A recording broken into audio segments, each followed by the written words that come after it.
My name is Dr. Scott Galligos. I've been at Mercy now for approximately 12 or 13 years. I've been doing occupational medicine the last 10 or 11. I kind of fell into it. Just a brief background on me. Came up as far as medical school, went to Ohio University, was in the Navy for a little while, did what's called some general medical officer tours right after my internship, which involved working with some Marine battalions as well as CVs in California and North Carolina. After that, I went and finished out my family practice residency. And towards the end of that, my wife and I, that was in Ohio/Pennsylvania, we were looking around just to find areas that would be good place to raise kids and in family areas, Division I basketball that I could watch, and in water. And it ended up this was the best choice. So came here, and since that time, like I said, I started in family practice 2 years. They had an opening in occupational medicine. It combines a lot of the things that I always loved about medicine. I could consider doing, I love musculoskeletal medicine, and that involves, but I didn't really want to do a sports medicine fellowship. So, 80% of what we deal with from a work comp standpoint is musculoskeletal injuries. So it worked out quite well. So anyway, they had an opening. I went over there and been there ever since. So it's kind of funny. I was looking the other day. I was kind of cleaning out. My parents moved. I was helping them move, and found my old medical school resumes. As in most of you've probably done it, you write those nice essays they ask you to write. And on my essay, I had when I was in high school, I worked in a plant that built wreckers and car carriers. Worked there from junior year and into college. So did a lot of factory type work at that time. And that medical school, basically, I'd written something, and a lot of times those are got a fair amount of BS in them. Okay, I mean, you're trying to embellish things a little bit, make yourself look good, make it look like they want you. But in that, I'd said, I'd worked in a factory, and one of the things I really wanted to do is help injured workers get back to work and be able to get back to earning their living, because a lot of those guys live paycheck to paycheck. So I'd written that essay, and again, I had no idea what occupational medicine or taking care of work comp injuries were at the time. But looking back, I'm kind of doing exactly what I had reason I got into medicine, which was surprising. So anyway, to get on to kind of what we're here about, they asked me to talk about seeing a patient basically from that initial visit to the discharge. So I've got this up here. I've got some extra notes. So as I go through it, I'm going to kind of talk about a lot of little personal examples and stuff like that that we see. So first of all, when you, as an employer, as an insurance, you want to know what kind of clinic you're using. What are the providers like? How do they practice? How does that clinic function? You want to know. Every physician or provider has different. There's not a standard way they practice. Okay, so you want to know. It might fit your employer. It might fit your company. Okay, the way one doctor practices versus another. So you want to know their habits, basically. And what's available at that clinic. In not only from a standpoint of as far as clinical studies, do they have x-rays? Do they do drug screens? Do they do breath alcohol testing? But even as simple as, how big's the parking lot? Do you own a trucking company? Are they going to be able to get those trucks in there? I mean, that's a legitimate issue that you may or may not have. So you're going to need to know what the characteristics are of that practice. So as far as the first thing you want to set up when you're thinking about sending somebody, to our office, any office, is an employer profile. And that's going to have some information whether or not you want your individual or your employees to have a breath alcohol test. Do they get a drug screen? Is that going to be a non-DOT versus a DOT? Is it going to be a 5-panel versus a 10-panel? And every employer has different desires. You're also going to have the point of contact. And for me, that's a really big point of importance because when I see a patient, I want to know who I need to talk to about that individual. Okay, don't simply if you're as far as from the HR perspective, if you want to know about that individual, put your name or have the our staff put that name down. Okay, not simply the supervisor that called it in to authorize that visit. Because if you want me talking to the supervisor, that's okay. But if you want me talking to you, I need to know your name and who I need to ask for. And a lot of times, frequently, I don't need to talk to you at all. I do like to make contact with the employer after that first visit, just to let them know what I'm seeing, what's going on, introduce myself, and that way we open up that line of communication. So again, point of contact is really important. Insurance provider, that's huge.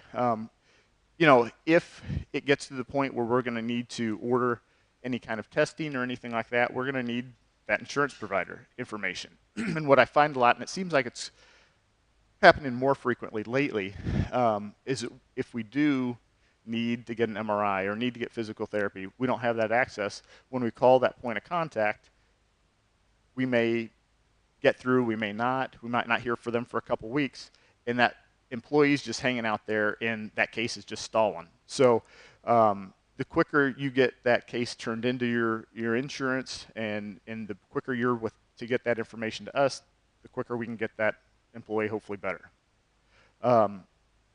So insurance provider preferences.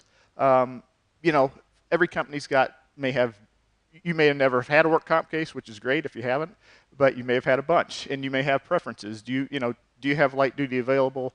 What are the types of light duty that is available? How frequent do you like those follow-up times? Some people get angry if we see somebody back in 3 days versus a week versus 2 weeks. And we'll talk about that a little bit down the road, but just generally, what are your preferences? And so we kind of have those on hand, so I can refer to those, okay? Additionally, when the next step, aside from that employer profile, if you do have an individual that's hurt, is setting up that appointment. Most clinics will take, we take walk-ins, we take appointments. What I would really kind of not caution about, but just for everybody's knowledge, and whether it's our clinic or any clinic, when you have a case, and obviously there's emergent cases and there's ones that are out there that guys had an injury 2 months ago and he hasn't got seen, that's not usually something that needs to be seen same day. We're always happy to work people in that, but we try to keep a little bit of those cases that need to be that person that lacerated their finger or just had concrete drop on their foot, whatever. They need to get in that day. So, the understanding with the employer as far as calling that in and understanding, does it need to be seen right that day, or can it wait a day or two for that for a regular type of appointment? That will, one, it makes things a lot smoother for the clinic as far as running. It also hopefully prevents some waiting time that individual may have one way or another, okay?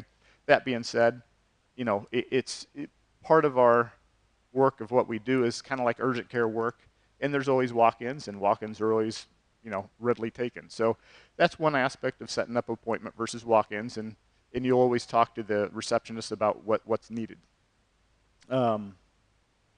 So as far as getting into seeing the patient, general observations, it's always good to see kind of what is going on in the waiting room a little bit, that patient's behavior in the waiting room, their interactions with the staff. We'll get, sometimes I'll get the receptionist come back to me and say, this guy's a jerk. He's up front, he's giving me a hard time.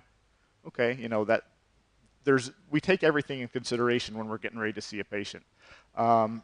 Again, that's not going to necessarily jade my view on them, but that's in my mind thinking, okay, what are we dealing with?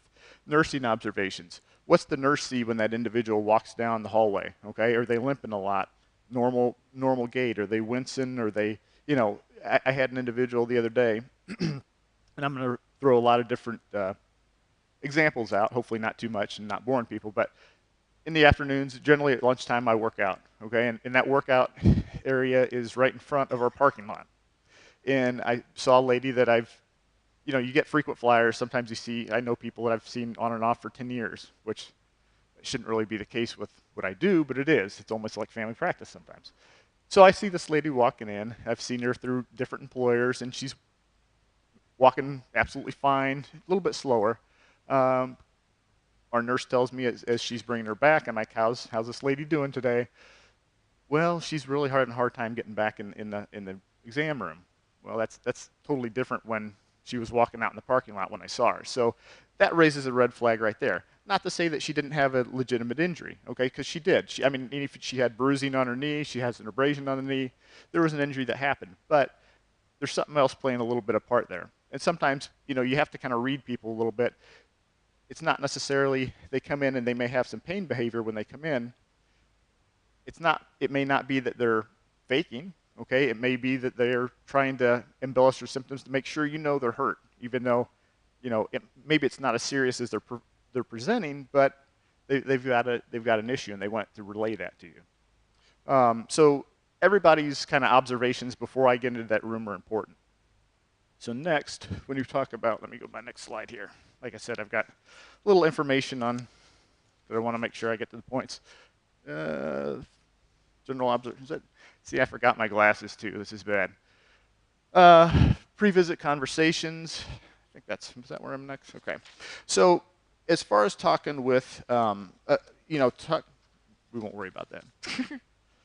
Pre-visit conversations, we've got pre-visit conversations with whether it's the employer representative, whether it's the insurance, or the nurse case manager. To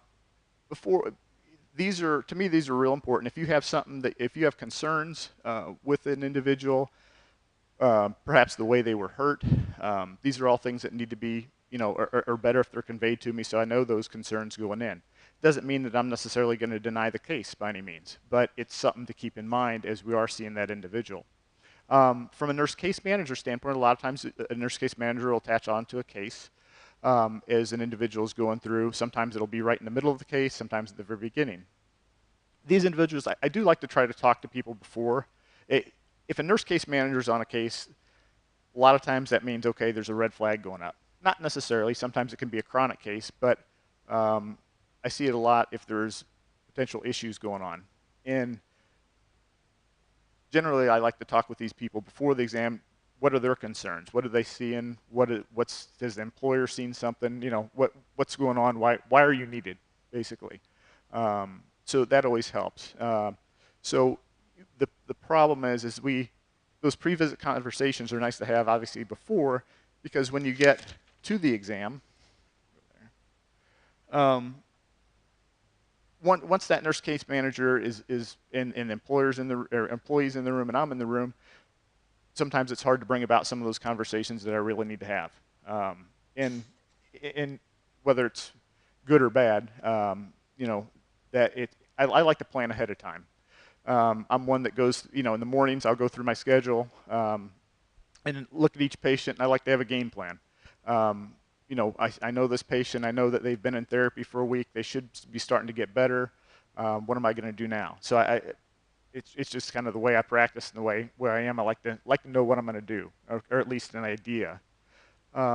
So as far as exam attendance, who's in that exam room? Sometimes we'll get an employer representative in the exam room. Sometimes we'll have the nurse case manager, family members. Our exam rooms aren't huge, but sometimes you'll pop in there and you'll have six members of a family. You have 3 little kids running around. You have the mom, you have grandma, and you'll have the guy that's hurt. That's always rough. And I've thought about limiting, it to the individual that's hurt, but that always it raises an issue with the patient a lot of times. So that always does complicate things when you've got multiple people in that room. Not only that, you may have the husband or wife that has a little bit of agenda and wants to talk for that individual that's hurt.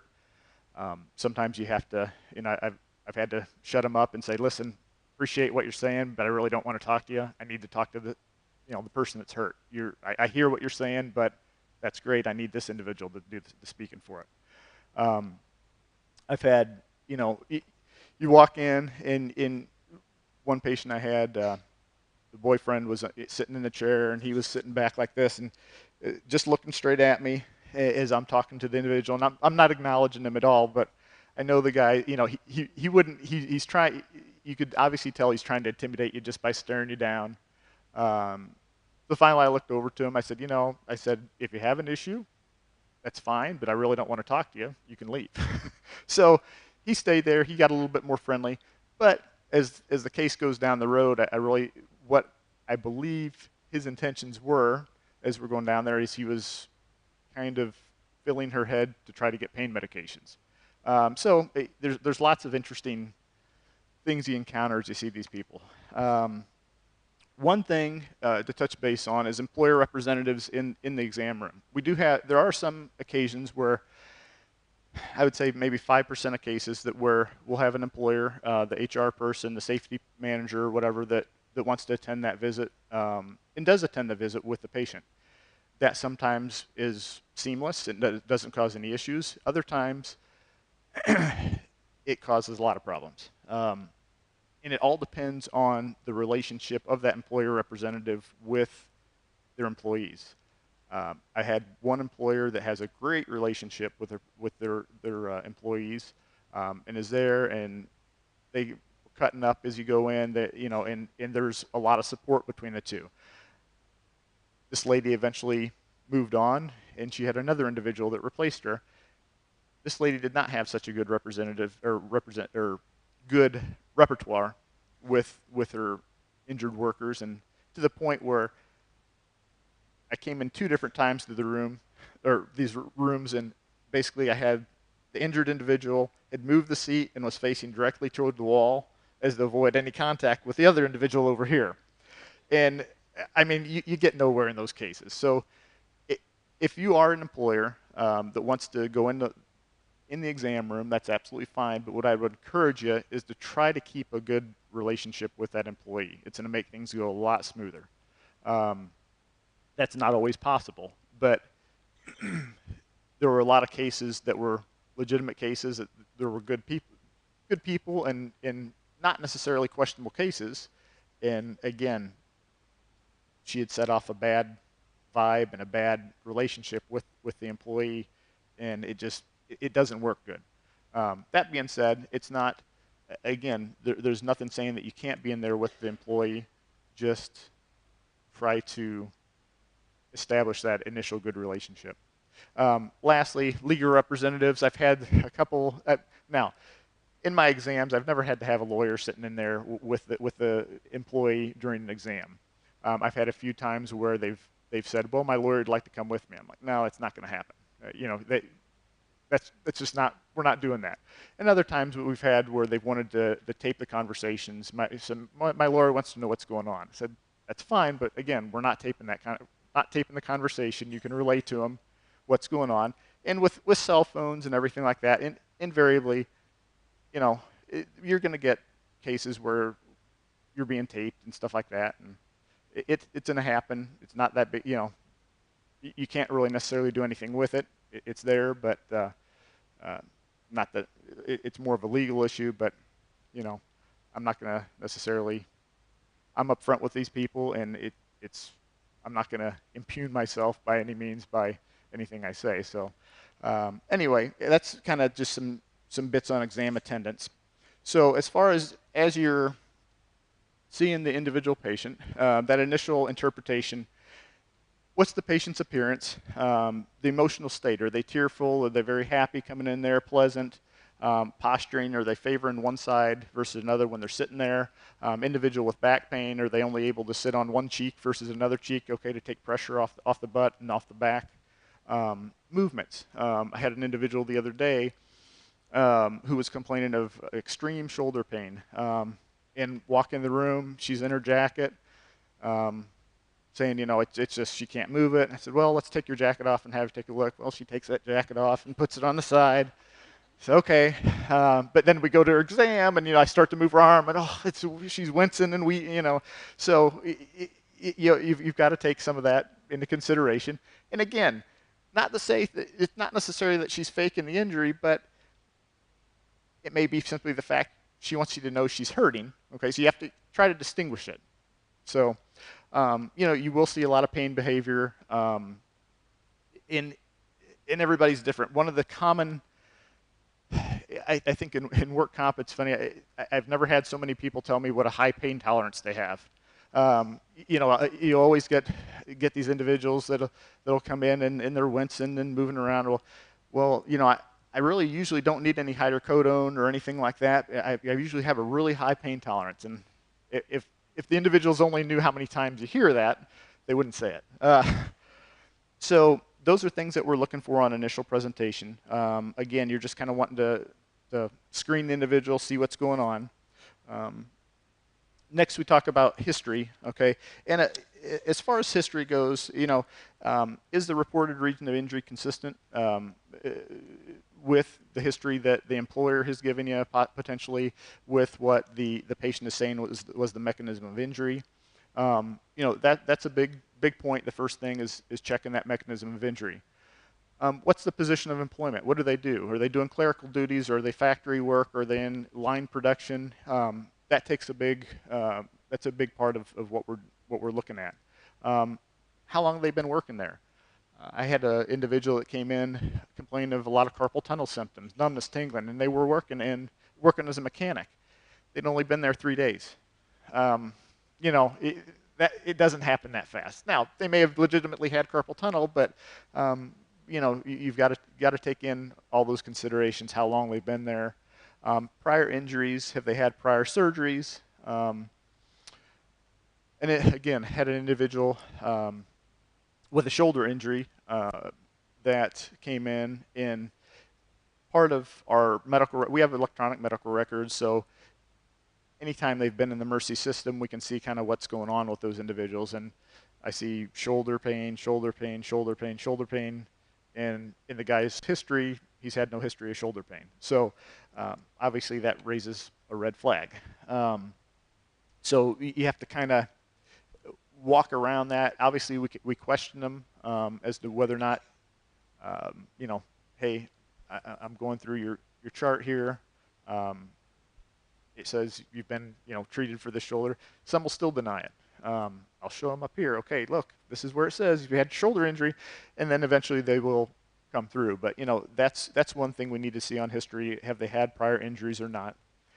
What's the attitude toward the employer? This is a big thing. Do they have, you know, are they butting heads with the employer? They'll give you a lot of times. I'll get little clues. You know, and that always can raise a red flag if they're either way. Sometimes from an employer standpoint, sometimes from an employee standpoint. I see it more in places that are unionized than aren't unionized.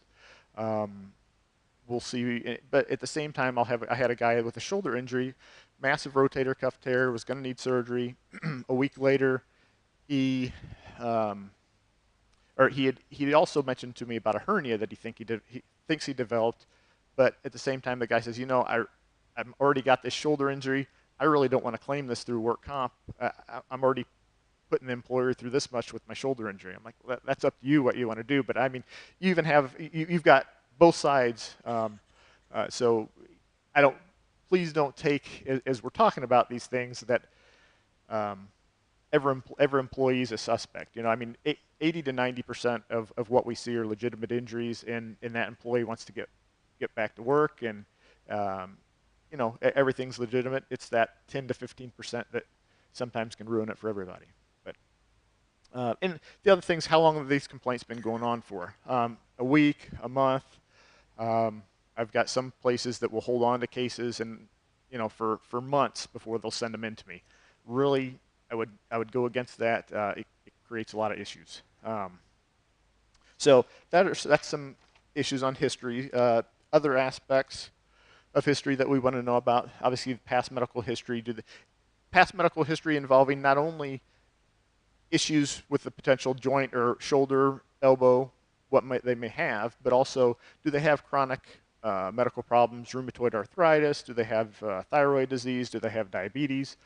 And referring to those, you know, they could cause slower healing, thyroid disease, different diabetes can cause numbness, tingling, type paresthesias. So there's a lot of things that can also contribute into an injury. If they had prior surgeries, we talked about that early. What are their hobbies? I had an older lady that came in the other day, had a wrist injury. Saw her the first time. It wasn't a significant injury. It was basically a strain. I think she felt like she'd get better fine. See her the next visit. She says she's no better. That kind of raised a red flag. Start taking her brace off. Look at her wrist. She's got good movement. Tells me, well, it still hurts to lift. It hurts to do this. I said, okay. She goes, and it's really hurting my crocheting. It's like, okay, well, if you're able to crochet and your exam's pretty good, I think you're probably improving.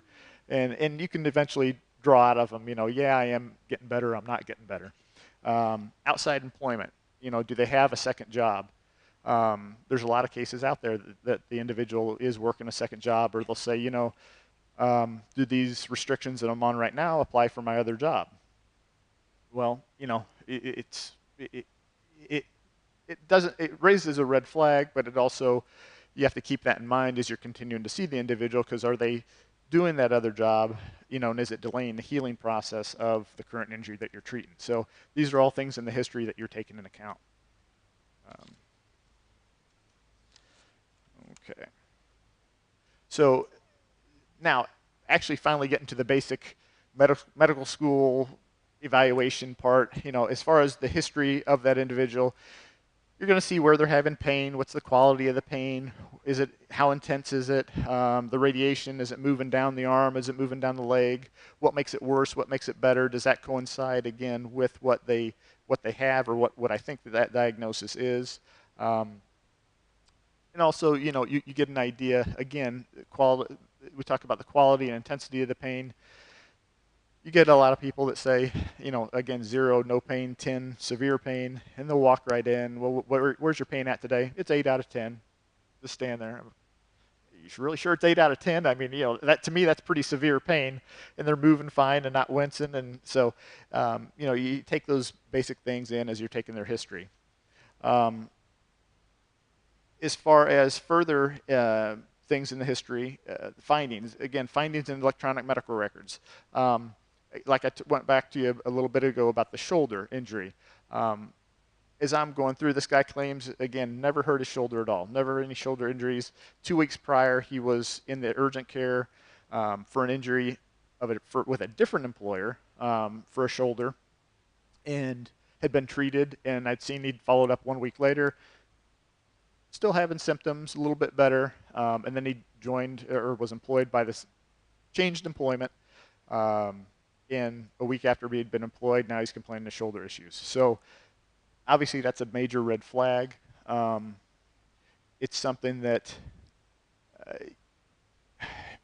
the problem is, there's what we can say and what we can't say. Okay, if they're not divulging that information actually to us, and what I can divulge to the insurance to say, okay, you know what, you might need to look at this a little bit more. In this type of case, I wasn't familiar with the insurer. I didn't have any point of contact with it. And what I had done in my note basically say, this guy tells me he has had no prior issues, but then he comes back and we do find that he has had some, recent treatment on his shoulder. And we're talking about a little bit down the line what we're going to talk about too, but talked about basically causation on it. What's the prevailing factor of it? In my opinion, at that point, the prevailing factor was not the work he'd been doing over the last week. It was everything that was going on before that. As I write my note up, I'd indicated that, you may, a detailed interview and possible looking into or getting past medical records may be indicated. And that's my cue to the insurance, is that, something else may be going on. As I continued that note, basically what I told is, if you would like to, if treatment is to be continued, the next step would be potentially getting an MRI. So I'm I wasn't going to go on this case this early, but we'll go ahead and keep talking about it. So what happens with this case, we send it off to the insurance, and I don't hear anything from this guy or as far as care for about a month and a half, because I'd put, as far as follow-up wise, I put pending because I really did not, it was a very questionable case whether it was compensable or not, in my eyes. So I see the guy a month and a half later, he's had an MRI. I didn't order the MRI. I hadn't seen the guy. There's no notes attached to why this individual had come, as far as how he had progressed to that point. So in my eyes, I'm thinking, okay, they're gonna take this case, which I was really surprised at. So I see him. The MRI was totally negative. Okay, if they want me to treat this guy, and he's still complaining of shoulder pain, the next thing we're gonna do is maybe a little bit of physical therapy. He's the type of guy that he has an agenda. I get the idea he's not going to probably make any progress with physical therapy. I get a call from the insurance about an hour later saying, why are you treating this guy? Why am I treating him? Well, you guys just authorized MRI and sent him back to me. Well, that's because you wanted the MRI. I said, did you read my notes? She says, yeah. It says get an MRI. I said, no, it doesn't say get an MRI. I said, if you're deciding you want to treat this or find this case compensable, then that's the next step I would do. So what that comes back to, it's really important. One, communication's huge. Two, it's important for not only, and the employers won't necessarily get, and they can request notes, but from an insurance standpoint, for those individuals to read, my notes are what I'm thinking, and I'm thinking out loud on those notes. And if you don't read those notes in detail, I mean, they're going to have little clues sometimes. Sometimes I can't come right out and say something, but they may have little clues to key in on what you might need to do or what a different direction to go. So it's really important to kind of look at the fine print and fine details on those notes. You know what? If there's a question or if there's an issue, call. Okay, feel free to call me. And again, I'll call you if I have all the point of contact in that. But if I don't, I'm going to communicate through that note. And if anyone has issues, insurance, employer, they need to contact me if they see, if they read that detailed note and say, oh, hey, something weird's going on here. As far as history goes, continuing to talk about, taking in all the information that we're getting. The employer also often will tell me, you know what, this guy has a history of chronic shoulder pain, chronic back pain, or he has a job where I think he probably injured it 2 weeks ago. So that's taken into account. But please realize that, I see that information, but then as I go in and talk to the individual, if they don't tell me that, I can kind of probe, hey, have you had any other injuries in the past? Any other jobs? If they're flatly denying it, that's, I can't deny something basically with you telling me, well, I think they had an injury somewhere else. I'll take that into account, but if I don't get that information out of the individual, that's what I have to go on. And then it comes down to the insurance aspect of they're probably going to have to interview that individual and get something down on paper from them, and then I can come back and look at it.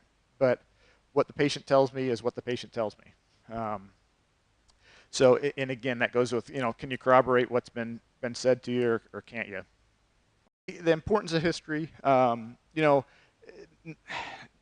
lot of times 90% of what you're going to diagnose an individual, or how you're going to diagnose, is what they're telling you.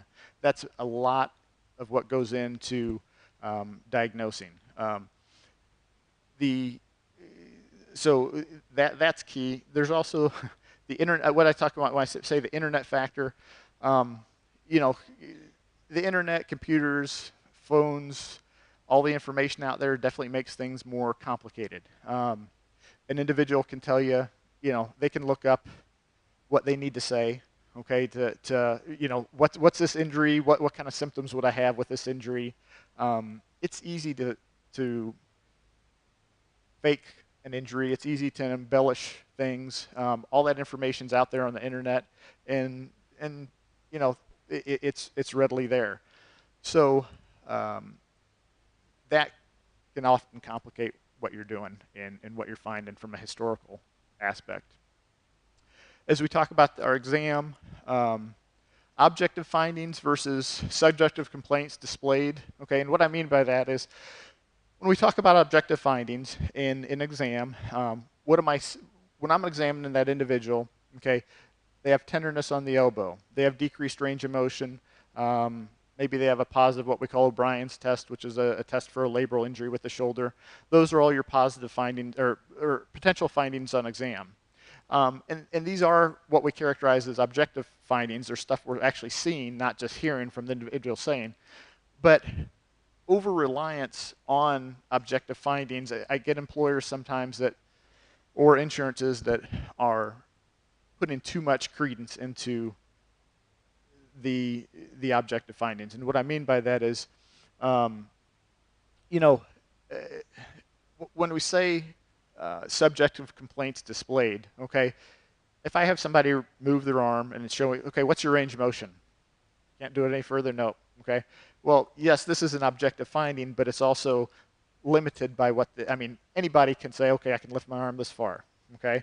Are you tender on the elbow? Yeah, I'm tender on the elbow. That's not something I can't quantify that. I can't say, you know what, there's a tissue texture change that causes that tenderness that I can see right there. So there's a lot of things that people can tell you in their objective findings, but they're also as much subjectively displayed, if that makes any sense. So what I'm saying is, from an objective standpoint, sometimes I'll get an employer that'll say, well, what are you seeing on exam? Well, they're tender. Is that all you see? Yeah. Well, that's not, you know, I can say I'm tender. You're right. You can say you're tender. Anybody can say they're tender. And sometimes that's the only thing you've got. Sometimes you may find a tissue texture change, or you'll find a positive provocative test. If I move their arm up against resistance, does it cause pain at the elbow? Those are real good objective findings, okay, to tell me that they probably have an injury. But there's a lot of objective findings that aren't very reliable. And I'll sometimes I've had several employers that say, well, you know what, if you're not finding the I don't know if I'm making myself real clear on this. If you're not finding a specific provocative factor, then we shouldn't be treating this case. Let's just move on. So there's very few true objective findings out there. I would say the best are going to be more the provocative factors, okay? What we call some, you know, if a person's got lateral epicondylitis or tendonitis of the elbow, and they're having pain with resistance to the wrist, okay, that should cause pain at that elbow. That is a very reliable objective finding, okay? Tenderness, decreased range of motion, yeah, you know, because it's obviously something we can modify. So you have to take into account those aspects with your physical exams. Let's see, as we go to next, totality of exam. When I see an individual, I've had people ask, on my notes, a lot of times I'm doing some head-to-toe exam on the individuals. Why do you do that if they've just got an injured shoulder? Why that's done is, number one, I'll listen to their, and what I look through, I'll look at their eyes, listen to their heart, lungs, maybe check through their neck. I always will examine the joint above and below the injured joint.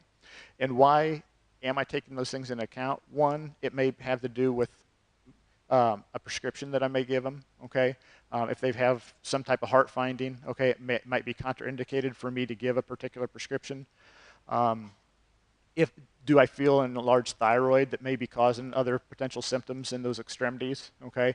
There's a lot of other things that may be going on when I'm examining it, whether it's the heart, lungs, neck, that can actually affect not only the treatment aspects, but it also could be an issue with what we're finding in the diagnosis. The other aspect is, and I say semantics, what one individual will say is a shoulder injury, okay, which may truly be a trap injury, okay? And sometimes that can be, if an individual comes in and says, I've hurt my shoulder, and I find it's the trap, and then I end up diagnosing them with a trapezius strain, or what we call like a thoracic strain.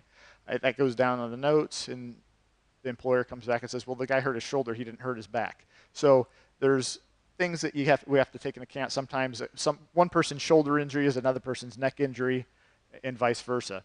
And sometimes it might be just like you can have shoulder symptoms and symptoms down that upper extremity from a neck injury. So that's things that we're going to find in that exam, and that's why you have to examine sometimes more than simply an elbow or simply a shoulder in finding what's going on. Clinical studies available. In the office, the things that we have and can do: x-rays, pulmonary function testing, audiograms, pulse oximetry, which is going to say how much blood you've got in oxygen, labs. Some places will have ultrasound. These are all things that we can do in the office. Of those, what we do, obviously the most is probably going to be x-rays. When I started out practice, I did a lot more x-rays than I do now. At this point, obviously, if there's a traumatic event, we're likely going to get an x-ray. Back injuries, neck injury, or back strains, more times than not, I'm not going to get an x-ray on that unless I think something else is going on. Or sometimes you'll get that individual that comes in and you'll get the idea that he's not going to feel happy unless he's had an x-ray of that back. If that's the case, sometimes I will get a therapeutic back x-ray, okay, just to help kind of move him along, and it gives him or her a little bit of, reassurance, basically. Okay, they did that x-ray, he's happy, okay? Even though it's truly probably not going to show me a whole bunch. I don't try to do that much. Obviously, it's a cost, but sometimes it can go a long way. Okay, next we talk about assessing, what we get in our assessment. And as we, wow, it's 10:17 already. I better get moving here. Differential diagnosis, what we're trying to find out in that exam, what's going on with that individual. Medicine is a practice, okay? It's not, when we're in there, we're assessing for an injury, and there's a lot of different things that can go on in that joint, okay? As far as saying a specific, do I know it's a strain of this particular ligament, or I'm sorry, a sprain of a particular ligament or a strain of a particular tendon, you've got to, in your head, your diagnosis that goes down may be a right shoulder strain. In that,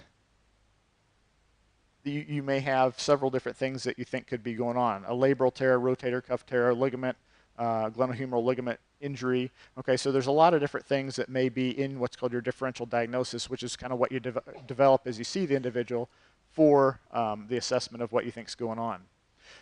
Differentiating chronic versus acute. A lot of times people will have, an injury that is old, or they'll have a history of chronic back pain, and they go in and restrain that back. And you may look at their notes and see that they've been treated for low back pain for years and years and years. The employer, or sometimes there'll be the question, well, you know what, they've had this injury forever. Yeah, they have, and you can sometimes get an acute strain on top of a chronic injury.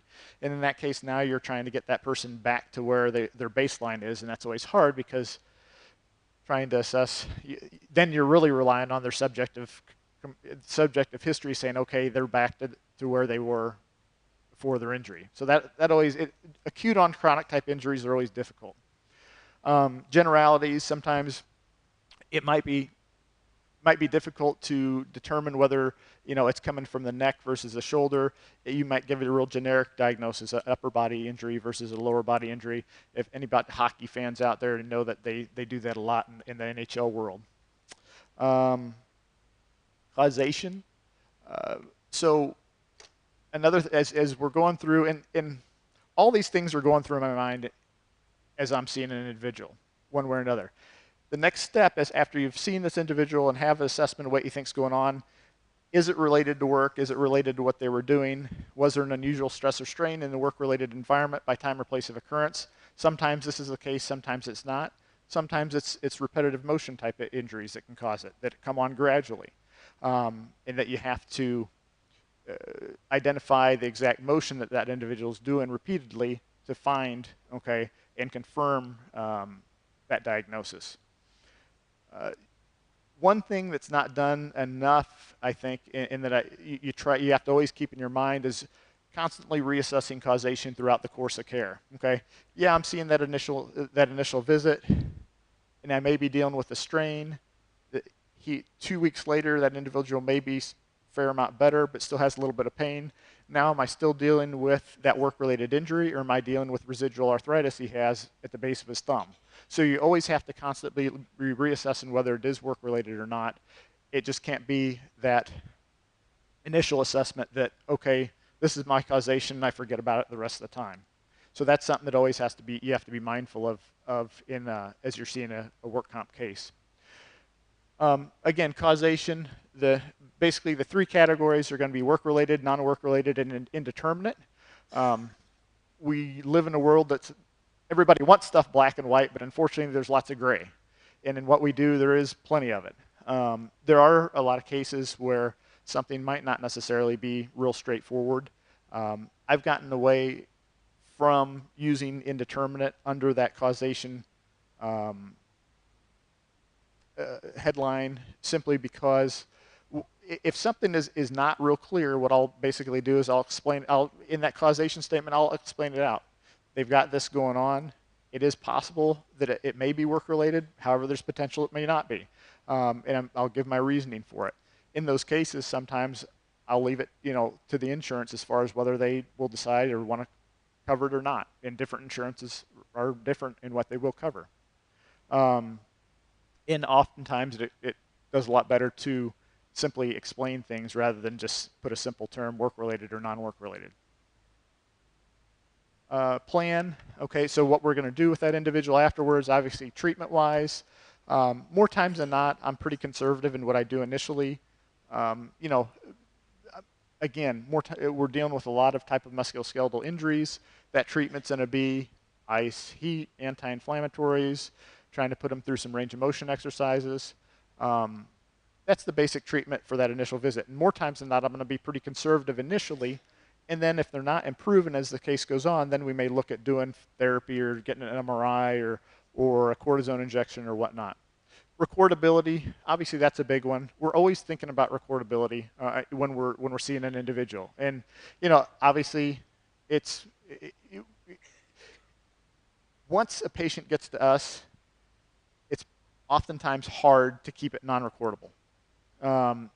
A lot of times that individual has already been on ibuprofen for a while, or they've tried everything else, and I don't have much else to do aside from now whether it's a prescription or whether it's putting them on a restriction.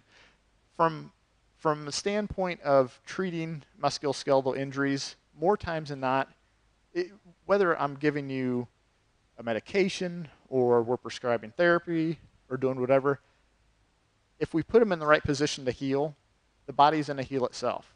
Okay, that's generally my philosophy with it. It's not necessarily the medication. It's not necessarily the therapy. And I like therapy, the cortisone shot. But if that individual can rest that area and allow it to recuperate, the body does a good job at healing itself, and a lot of times we can get there with that. So that's the reasoning a lot of times why we do have to put them on restrictions. Unless, again, as an employer, if you tell me that, you've got stuff, part of their job, a normal job is, or a big chunk of it simply standing there and observing a line of production and not using your arms very much, okay, if that's the case, then we can probably keep them at a full duty status. But that has to be relayed to me because I won't necessarily know everything that is going to go on at that position of employment. As far as the follow-up time period, usually more times than not, I see an individual back in a week after that initial visit. If it's a wound or something like that I need to see earlier, or in the case that I think I might be able to get them back to normal job duties relatively quick, I will bring them back in 3 or 4 days. That's pretty unusual, but I have had individuals that it's not a significant injury, but it is enough that they need to probably avoid doing some of the things they would normally do work-wise. And you know what, if I think I can get them back in 3 or 4 days, I might bring them back at that time. Once we're doing something like physical therapy and it starts to become a little bit more chronic type case, I will usually spread it out 2 weeks, 3 weeks. That being said, have to be mindful that if I think this individual may still get better, they're in therapy, but they may be better in a week, I'd rather get them back in a week and get them back to their normal job duties instead of spreading it out 2 or 3 more weeks after that. And finally, the report to employer that goes out. This is going to have the general information about what's been done with that individual. It'll have the diagnosis. It'll have the general treatment, possible medications that have been used, your restrictions that you're outlined, as well as the follow-up visit. Let's see. Further imaging. This is one. I used to be very from a general treatment standpoint, I would say I'm fairly fiscally conservative. I understand MRIs are expensive. CT scans are expensive, but a lot of times they have a very good place in what we're doing, and sometimes are extremely valuable. A negative MRI is sometimes extremely valuable in a case. So that being said, I'm much more prone to get an early MRI now than I was probably 6 or 7 years ago. I get that they're expensive, and you know what, there's some places out there that are dirt cheap in getting them, and that is a factor in my mind if I do order them. So please never think that it isn't. I'm not ordering things out there just willy-nilly, knowing everything's expensive.